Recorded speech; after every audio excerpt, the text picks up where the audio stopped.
Magandang araw mga kababayan. Narito na po ang magiging lagay ng ating panahon sa araw na ito, September 5, 2025. Pinapaalalahanan po tayo ng pag-asa sa banta po ng posibleng bagong low pressure area sa susunod na 2 araw.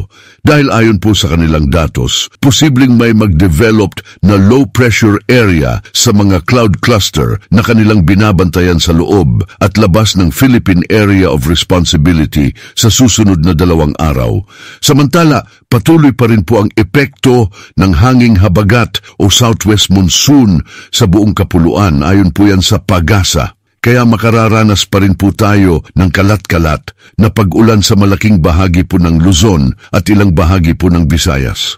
Lalong-lalo na po dito sa Luzon, mga kababayan, umaga pa lamang makakaranas na po tayo ng mga pag-ulan dahil tignan niyo po ang ating satellite images. Halos matatakpan na po ang buong Luzon dahil po yan sa kapal ng cloud cluster na papalatip. At kasama na po ang epekto ng hanging habagat o southwest monsoon. Para po sa makatotohanan na pag-uulat, pakinggan po natin mismo sa weather specialist ng ating bansa, ang DOST Pag-asa. Base naman sa ating latest satellite animation, patuloy nating minomonitor itong mga cloud clusters or kumpul ng ulap dito sa may West Philippine Sea at maging sa Philippine Sea sa loob at labas ng Philippine Area of Responsibility. Dahil posibleng may mabuo na low pressure area sa mga ito sa loob ng 2 araw. Kaya patuloy na mag-monitor sa ating mga updates. So ayan po mga kababayan, napakinggan nyo naman po. Mismong sa pag-asa na po yan, kaya huwag po natin itong ipagsawalang bahala. Gayon pa man, pakinggan naman natin kung ano ang magiging lagay ng ating panahon ngayong araw. Kaya pakiusap ko po, mga kababayan, pakinggan niyo po ng mabuti dahil para naman po ito sa ating kaligtasan. Narito po muli ang weather specialist ng ating bansa mga kababayan, ang DOST Pag-asa. At para naman po sa magiging lagay ng panahon, patuloy pa rin ang pag-ihip ng hanging habagat or southwest monsoon sa malaking bahagi ng Luzon, ang halos buong araw na makulimlim na panahon at sasamahan pa rin ng mga pag-ulan as early as morning. Dulot po yan ng southwest monsoon at yung mga cloud clusters sa paligid ng Luzon. Minsan malalakas po yan, lalo na dito sa may Ilocos region, sa may Abra, Benguet, down to Zambales and Bataan, kahit mag-ingat pa rin sa banta ng baha at pagguho ng lupa. May mga light to moderate with at times heavy rains naman over Metro Manila and the rest of Luzon, so make sure na meron dalang pananggalang po sa ulan.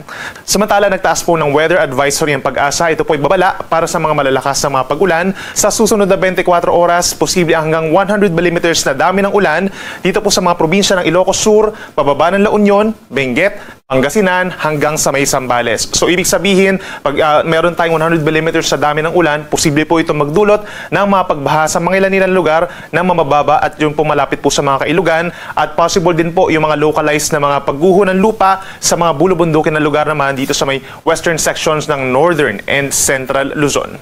Sa ating mga kababayan sa may northern and central portion ng Palawan at maging dito rin po sa may eastern Visayas, umaga pa lamang asahan na yung makulimlim na panahon or maulap na kalangitan at sasamahan pa rin yan ng kalat-kalat na ulan and thunderstorms, dulot pa rin ng southwest monsoon or hanging habagat. Kahit mag-ingat sa banda ng baha at landslides, ang natitirang bahagi ng Visayas sa umaga pa lamang medyo kumukulimlim na sa may western Visayas and Negros Island, habang ang natitirang bahagi pa ng Visayas pagsapit naman ng hapon hanggang gabi, maulap na rin ang kalangitan at aasahan din po yung mga pulu-pulo pa ulan at pagkidlat, pagkulog. Usually, nagtatagal nga po ito ng 1 hanggang 2 oras, localized thunderstorms po ito.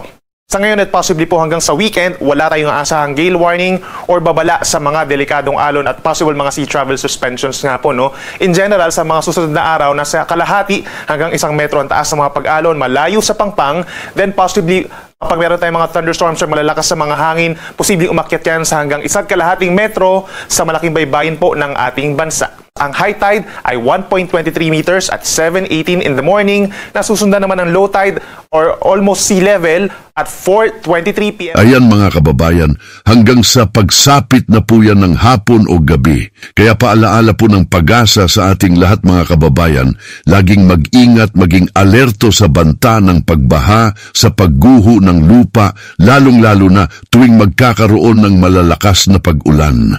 Hanggat maaari po, pumunta o lumikas sa mas ligtas na lugar. Muli po mga kababayan, huwag niyo pong kalimutang mag-like, i-share, at higit po sa lahat mag-subscribe sa channel na ito para lagi po kayong updated sa magiging lagay ng panahon sa ating bansa. Muli po, ito po ang balita sa bansa na nagsasabing hanggat magkakasama tayong lahat, may pag-asa.